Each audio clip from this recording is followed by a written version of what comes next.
अहलि बैतिही व अज़वाजिही अजमईन बिरहमतिक या अरहमर राहिमीन। भले प्रोग्राम में भलाई जगह में अल्लाह ताला अचण जी सआदत नसीब फरमाया। यार सच इहो आहे अॼोके दौर में हेड़नि प्रोग्रामनि में शरीक थियणु मां यकीनन चवां थो त इहा मक़बूलियत जी निशानी आहे। अल्लाह से पंहिंजे बाने सां फज़ुल फरमाईंदो आहे, तॾहिं अहिड़े मौक़े में माण्हू शरीक थींदो आहे। न कंहिं न कंहिं कम सां बि हलियो वञे हा, पर अल्लाह ताला उहो कम दूर करे तव्हांजे असांखे हिन भले प्रोग्राम में अचण जी सआदत नसीब फरमाई आहे। अॼोके दौर में भलो प्रोग्राम इहो आहे जंहिं महफ़िल मजलिस में अल्लाह ऐं अल्लाह जे महबूब मोहम्मद करीम जी सना हले। इन खां वधीक ॿियो प्रोग्राम कहिड़ो भलो थियबो, जंहिंमें क़ुर पाक जी लोली, जंहिंमें क़ुर पाक जी ॿोली, मुस्तफ़ा जी हदीस सुहारे जी ॻाल्हियूं, इन्हनि महफ़िलुनि खां वधीक ॿी महफ़िल मूंखे सम्झ में नथी अचे। अलाह खां दुआ थो कयां त अल्लाह ताला जीअं आंदो आहे ईअं क़बूल बि फरमाए। वरी इहा बि ॻाल्हि ॿुधाए छॾियांव त क़बूलियत बि ॼण आहे, अलाह में इहो गुमान रखिजे, क़बूल बि आहियूं। एसी माण्हू एसीअ में वेहंदो आहे, हाणे बि त कंहिं हिकिड़े माण्हूअ जे लाइ आहे त महिमान ख़ासि थो अचे, पर जेके ईंदा आहिनि सभिनी खे रंगी छॾींदी आहे, सभई थधिड़ा थी पवंदा आहिनि। हे महफ़िलूं बि ईअं आहिनि। अलाह खां दुआ थो कयां त अल्लाह ताला बार बार अहिड़नि महफ़िलुनि में अचण जी सआदत नसीब फरमाए। मूंखे ॾाढी ख़ुशी थींदी आहे जॾहिं मोहतरम बिरादर असांखे हादी वक़्त साहब बार बार चवंदो आहे त साईं वरी अचो वरी अचो। इहा ई दीनी तालुक़ आहे। अलाह खां दुआ थो कयां त शल इन खे अल्लाह ताला असांजे हयातीअ ताईं क़ाइम ऐं दाइम रहाए। पाण फरमायो त तालुक़ तव्हांजो दुनिया में अल हुब्बु फिल्लाह वल बुग़्ज़ु फिल्लाह, अल्लाह जी शइ मोहबत बि रब जे ख़ातिर त दुश्मनी बि नफ़रत बि रब जे ख़ातिर हुजे। जॾहिं दुनिया में का लालच तमो ईंदी तॾहिं मामिलो बिगड़ंदो आहे। मां अल्लाह खां दुआ थो कयां त अल्लाह ताला असांखे तमो ऐं लालच खां बचाईंदो, महज़ दीनी तालुक़ असांजो क़ाइम दाइम रहाईंदो। इंशाअल्लाह मूंखे रब में उमेद आहे इहो क़ाइम रहंदो, छो त जंहिंमें तालुक़ में लालच तमो नाहे उहो अल्लाह खे बि पसंदि ईंदो आहे। शुरूआत कयां थो मां अल्लाह बाजारे जे नाले सां। मूंखे ॾाढी ख़ुशी आहे जो अव्हां जे हिन नंढड़े ॻोठ में हेॾो सारो इदारो आहे। सच पुछो अॼोके दौर में ईमान जी सलामती इन दीनी इदारनि सां लागू अथव।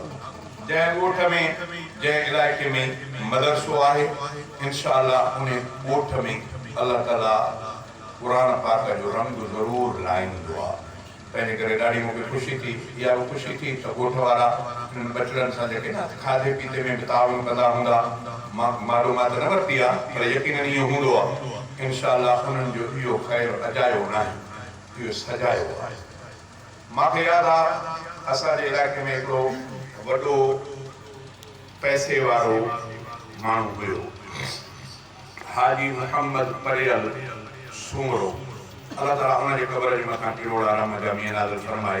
तक़रीबन असांजे इलाइक़े में मस्जिदनि मदरसनि में हुनजो वॾो ताउन रहियो, तमामु वॾो सरमाएदार पैसे वारो माण्हू। पोइ मूंखे पंहिंजो ख्वाबु पियो ॾसे, मूंसां हुनजी सुठी यानी हिकिड़ी दिलचस्पी हूंदी हुई। ऐं मां इहो ॿुधायां त तक़रीबन असांजा जेके आलम सुवारा उन्हनि सभिनी घणनि आलमनि खे उमरा बि कराई। वॾो आलमनि जो जथो वठी वियो जंहिंमें उस्ताद ग़ुलाम मोहम्मद साहब गुलाब जेल वारा, हज़रत साईं अब्दुल्ला शाह बुखारी, हज़रत साईं रशीद अहमद साहब खरड़ा वारा, हज़रत मौलाना हाफ़िज़ ख़ादिम हुसैन साहब, अहिड़े नमूने सां मौलाना मोहम्मद कुबर साहब। इहो वॾो जथो आलमनि जो ठाहे करे उमिरि ते वठी वियो पंहिंजे ख़र्च ते। हाणे अहिड़ो माण्हू पोइ मूंखे पंहिंजो ख्वाबु पियो ॾसे।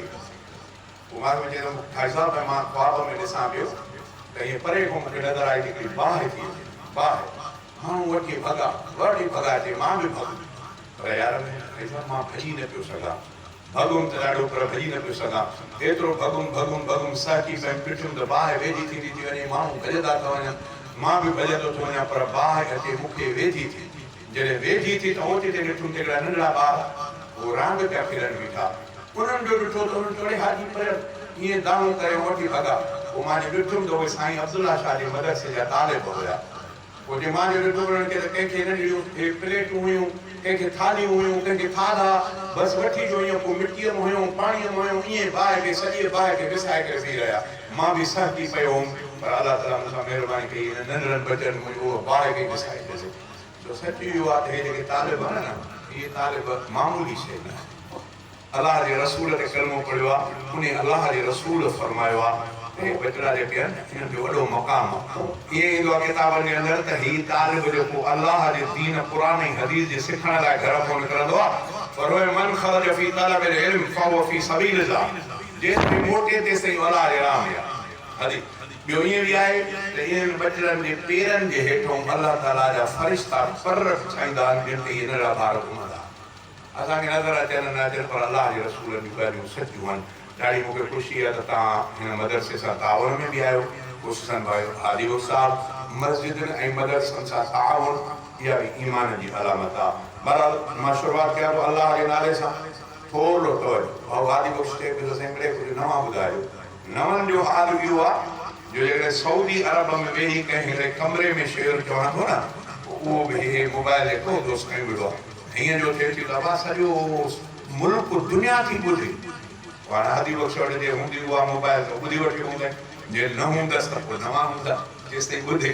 जेकॾहिं न त हालत इहा थी आहे, जेके दोस्त मोबाइल वारा न वठी वियो मोबाइल, इहे तक़रीबन सभई कंहिं बि दुनिया जे कुंड ते को अखर ॻाल्हायो पोइ पहुची थो वञे।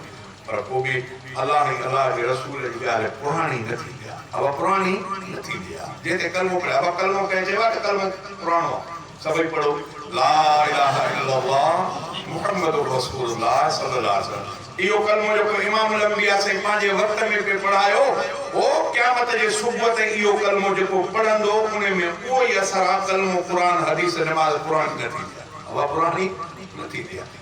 आवाज़ में फ़र्क़ु थी वेंदो।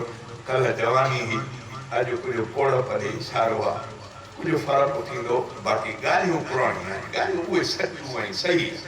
सो शुरूआति कयां थो मां अलाह जे हमद सां, रब करीम जे नाले सां। पंहिंजो निमाणो अर्ज़ु रब खे था कयूं